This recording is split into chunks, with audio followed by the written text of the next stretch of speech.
नमस्कार मित्रों, आपका डॉक्टर आलोक चांटिया AIRO NDF चैनल पर स्वागत है। संस्कृति को परिभाषित करते हुए यह कहा जाता है कि यह जीवन जीने का एक संपूर्ण तरीका है और उसी संपूर्णता में धर्म भी एक बहुत महत्वपूर्ण विषय हो गया है। जहाँ धर्म अपना एक मनोविज्ञान प्रस्तुत करता था जिसमें संस्कृति, खासतौर से भौतिक संस्कृति के इर्द गिर्द रहते हुए मनुष्य को अपने दिमागी सुकून के लिए, शांति के लिए संतोषम परम सुखम की बात करता था, जहाँ पर धर्म यह बताता था कि हुई है वही जो राम रचि राखा। जहाँ पर धर्म इस बात को परिभाषित करता था कि सब कुछ उसकी मर्जी से होता है और यह विश्व के सारे धर्म मानते हैं। और यह भी धर्म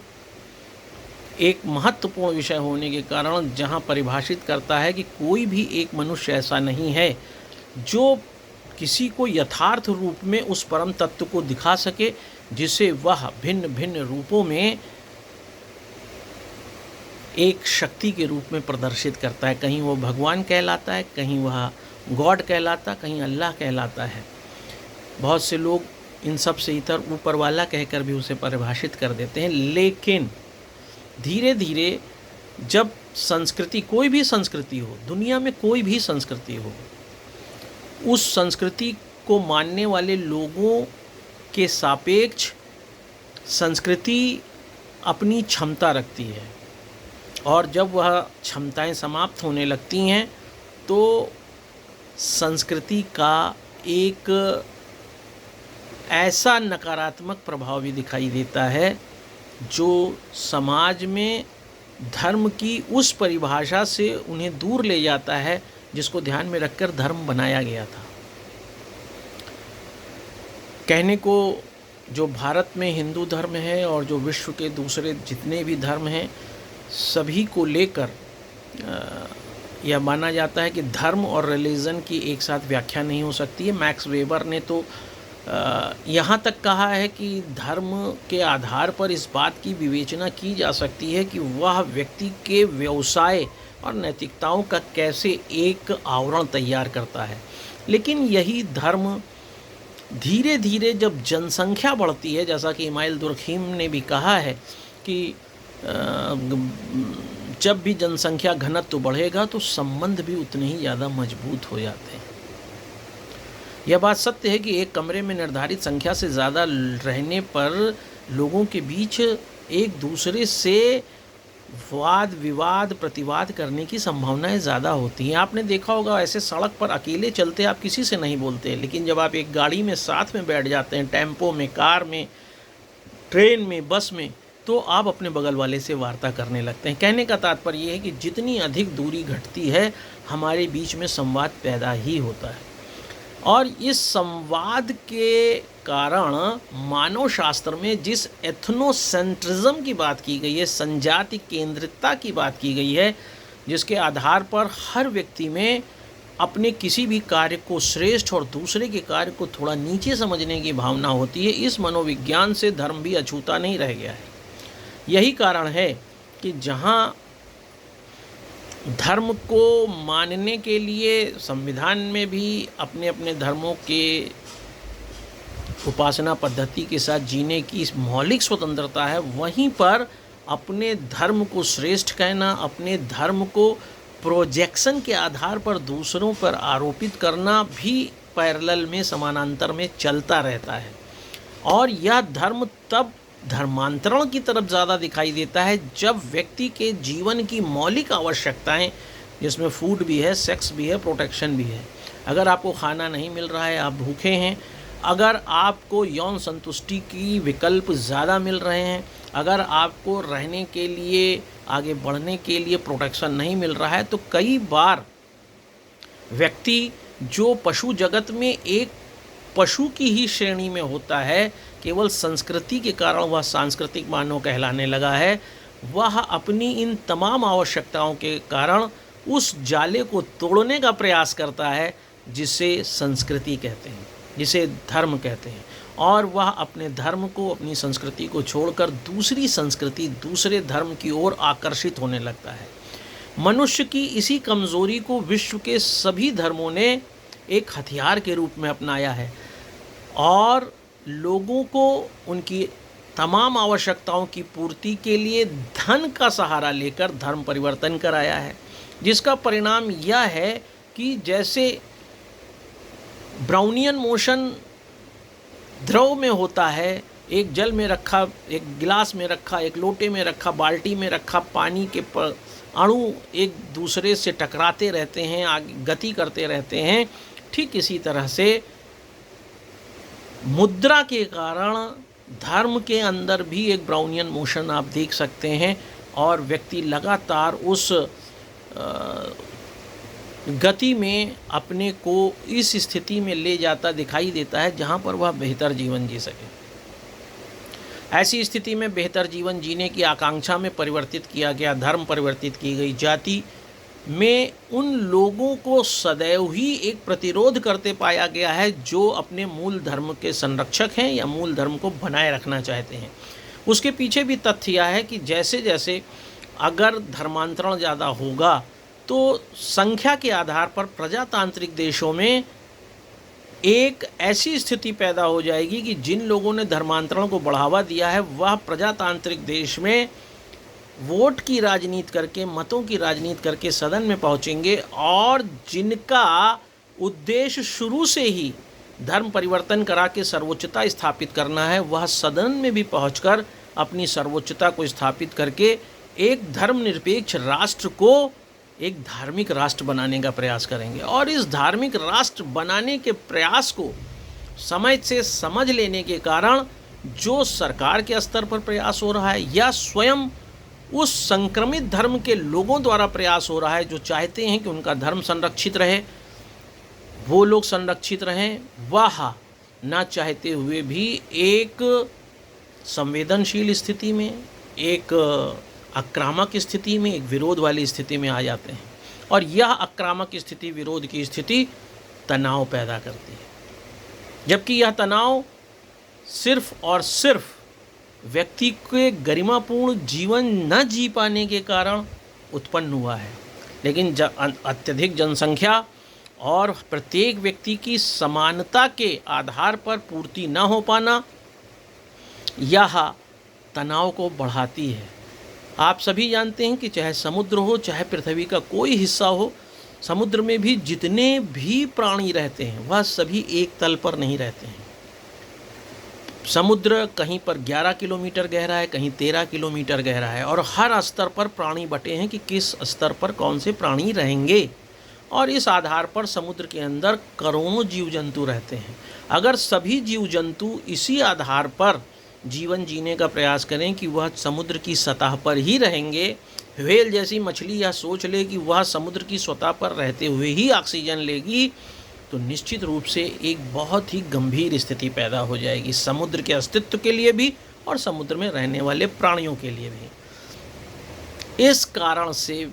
आप यह आसानी से समझ सकते हैं कि जो समानता का अधिकार है, जो सभी के समान होने का प्रयास है, वह सिर्फ एक आदर्श स्थिति है। व्यवहारिक रूप में वह समानता नहीं आ सकती है। यह व्यक्ति की परिस्थिति, व्यक्ति की ऊर्जा, व्यक्ति की निष्ठा, व्यक्ति के आत्मबल पर निर्भर करता है कि वह अपने आप को समाज में कितनी ऊंचाई तक ले जाएगा।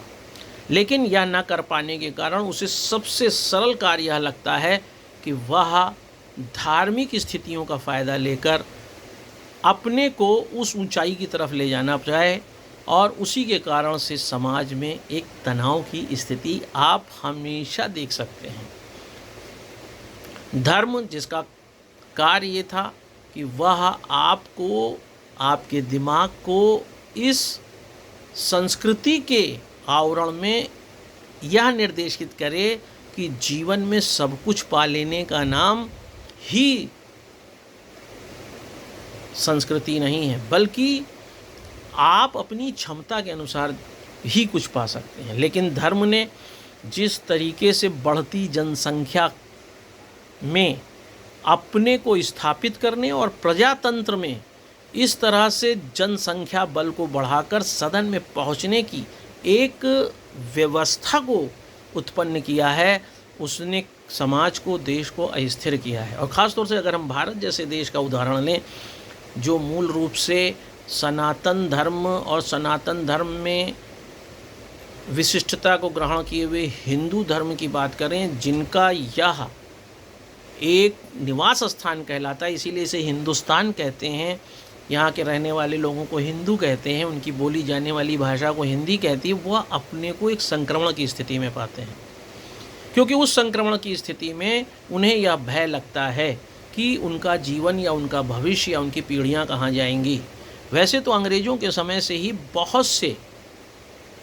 भारतीयों को गिरमिटिया के रूप में बहुत से देशों में ले जाया गया, जहाँ पर आज वह एक बड़ी संख्या में होकर उस देश में शासन कर रहे हैं, वहाँ के उद्योगपति हैं और वहीं की मूल निवासी हो गए हैं। चाहे वह मॉरिशस हो, चाहे सूरीनाम हो, चाहे फिजी हो, ऐसे बहुत से देश हैं। अमेरिका जैसे देश में 40% से ज़्यादा लोग नासा में काम कर रहे हैं। लेकिन उन सब से इतर अगर हम एक ऐसी जगह की बात करें, एक छोटा सा उदाहरण लें उत्तर प्रदेश का, जहाँ पर नीति आयोग द्वारा एक शहर को यह बताया गया कि वह सबसे गरीब शहर है और उसका नाम है बहराइच। भारत नेपाल बॉर्डर पर स्थित उत्तर प्रदेश का यह शहर गरीबी में ही उत्तर प्रदेश में नंबर 1 नहीं है, बल्कि यहाँ पर भारत की सबसे ज़्यादा कुपोषित महिलाएं रहती हैं, बच्चे रहते हैं, जो 70% से ज़्यादा कुपोषित हैं। कोई भी उद्योग धंधा न होने के कारण और साक्षरता दर सिर्फ 64% होने के कारण, पढ़ा लिखा होना एक अलग बात है, शिक्षित होना, लिटरेट होना एक अलग बात है, उन दोनों स्थितियों के कारण बहराइच में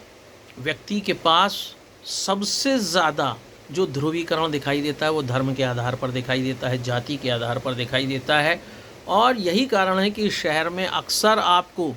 धर्म के आधार पर होने वाले झगड़े ज़्यादा दिखाई देंगे। वैसे तो यह विमर्श का विषय है, शोध का विषय है कि क्या कम पढ़े लिखे या गरीबी में लोग धार्मिक झगड़े ज़्यादा करते हैं या नहीं, लेकिन जो व्यवहारिक रूप में बहराइच की स्थिति में दिखाई देता है उसमें गरीब लोगों के द्वारा बढ़ते हुई पूजा के व्यवहार, जिसमें गणेश पूजा है, जिसमें दुर्गा पूजा है, उन सब की जो अनियंत्रित श्रृंखला शुरू हुई है, उसके कारण दूसरे धर्म के लोग भी प्रभावित हुए हैं और वह भी अपने धर्म के धार्मिक कृत्यों को दिखाने के लिए सड़कों पर बड़ी संख्या में उतरते हैं। और इस स्थिति में दोनों धर्म के लोगों के बीच हमेशा एक तनाव की स्थिति रहती है और तनाव की सर्वोच्चता हत्या, मारकाट, आगजनी जैसे स्थितियों से होकर गुजरती है। तो संस्कृति में धर्म को जिन उद्देश्यों को लेकर बनाया गया था, उसमें अब संस्कृति कहीं ना कहीं फेल होती दिखाई दे रही है, बल्कि संस्कृति के कारण अपनी सर्वोच्चता स्थापित करने में लोग कट्टर धार्मिक ज़्यादा हो रहे हैं। वह अपनी मानसिक शांति के लिए, अपने जीवन को शांतिपूर्वक बिताने के लिए धार्मिक नहीं कहलाना चाहते हैं, बल्कि जैसा कि ए.एल. क्रोवर एक मानव शास्त्री हैं, जिन्होंने कहा था कि मनुष्य ने संस्कृति तो बनाई, लेकिन कुछ समय बाद संस्कृति सुपर ऑर्गेनिज्म के रूप में स्थापित हो गई और जिस संस्कृति को मानव ने बनाया था उसी संस्कृति से मानव नियंत्रित होने लगा। ठीक उसी तरह से जिस धर्म को मानव ने समझा, सोचा और विस्तार दिया, एक समय ऐसा आया है जब वह धर्म ही मानव को चलाने लगा है। अब मानव धर्म से इतर कुछ नहीं सोच सकता, न सोच पाता है। कोई भी दुनिया का धर्म है और उस न सोच पाने के कारण एक अमूर्त और मूर्त स्थिति के बीच में यह तनाव है कि मानव धर्म को लेकर इतना ज़्यादा आक्रामक हो चुका है कि अगर धर्म को कोई भी हानि होती है तो उसे सबसे बड़ा उपाय ये लगता है कि वह राष्ट्रीय संपत्ति को हानि पहुंचाए, वह लोगों को मार दे, जिसका एक सबसे बड़ा प्रमाण आप बहराइच को समझ सकते हैं। तो क्या धर्म आज की आवश्यकता के रूप में एक सबसे ज़्यादा विवादित विषय हो गया है, या फिर धर्म अभी भी मानव के लिए संस्कृति का सबसे वह महत्वपूर्ण हथियार है जिसमें मानव अपनी भौतिक संस्कृति, मानसिक संस्कृति, सामाजिक संस्कृति के बीच रहते हुए अपने को भिन्न भिन्न तरह के दबावों से मुक्त रखकर पूर्ण मानव बनाए रखने में सक्षम हो पाता है? यह प्रश्न मैं आप पर छोड़ता हूँ कि आप सोच कर देखें कि क्या मानव ने धर्म की बात को समझे बिना अब सिर्फ धर्म को जीने के लिए अपने व्यवहार में आक्रामकता को ज़्यादा प्रकाश दिया है, या फिर आक्रामक होकर उसने मानव और मानव के बीच हिंसा को ज़्यादा फैलाया है, और पशु जगत में दो पशुओं की तरह ही वह बार बार उन बातों पर लड़ रहा है जिसके बारे में उसका ज्ञान सदैव से अधूरा रहा है, जिस परम तत्व को जानने में आज भी वह पूरी तरह सक्षम नहीं है। इसलिए मानव शास्त्र के विषय क्षेत्र में धर्म अभी भी वह अधूरा विषय है जिस पर बहुत कार्य किया जाना शेष है। वैसे तो कहते हैं कि अनबायस्ड होते हुए सिर्फ मनुष्यों के समूह में किस तरह का धार्मिक प्रचलन है, व्यवहार है, उसी का अध्ययन किसी समय विशेष पर कर लेना एक एथनोग्राफिक रिकॉर्ड के रूप में मानव शास्त्री करते हैं। लेकिन मुझे यह कहते हुए बिल्कुल कोई संकोच नहीं है कि आज धर्म का जो ट्रांसफॉर्मेशन हो चुका है, जो मनोविज्ञान दूसरा डेवलप हुआ है, वह एक व्यवसाय के रूप में ज़्यादा उत्पन्न हो गया है। वह मनुष्य की पहचान से ज़्यादा मनुष्य के आक्रामक शक्ति को प्रदर्शित करने लगा है, जिसके कारण धर्म शांति का नहीं अशांति का विषय होता जा रहा है। क्या धर्म के आधार पर मानव पहचाना जाता रहेगा? क्या धर्म के आधार पर विश्व में जिस तरह से देशों को राष्ट्रीय धर्म के रूप में परिभाषित करते हुए सभी देश कार्य कर रहे हैं, क्या भारत उसकी चपेट में आकर धर्म को ही सर्वोच्चता प्रदान करते हुए उस निरपेक्षता को फिर से परिभाषित कर पाएगा जिसमें धर्म एक प्रश्न चिन्ह बनकर मानव के गरिमापूर्ण जीवन को प्रभावित कर रहा है? यह सारी बातें आप खूब ढंग से सोचिए, समझिए और इस पर खुलकर अपने विचार रखिए, ताकि धर्म की बातें वास्तविकता के धरातल पर, मानवता के धरातल पर, करुणा के धरातल पर, जीवन के धरातल पर, गरिमापूर्ण जीवन के अर्थ में स्पष्ट हो सके। यही अखिल भारतीय अधिकार संगठन की मंशा है, और उस मंशा को पूर्ण करने के लिए मैं आलोक चांडिया लगातार यह प्रयास कर रहा हूं कि हम आप मिलकर एक बेहतर विमर्श धर्म के लिए पैदा कर सकें, और धर्म के नाम पर समय समय पर जो हमें अपने चारों ओर हिंसा दिखाई देती है वह रुक सके और हम पूर्ण मानव बन सकें। नमस्कार।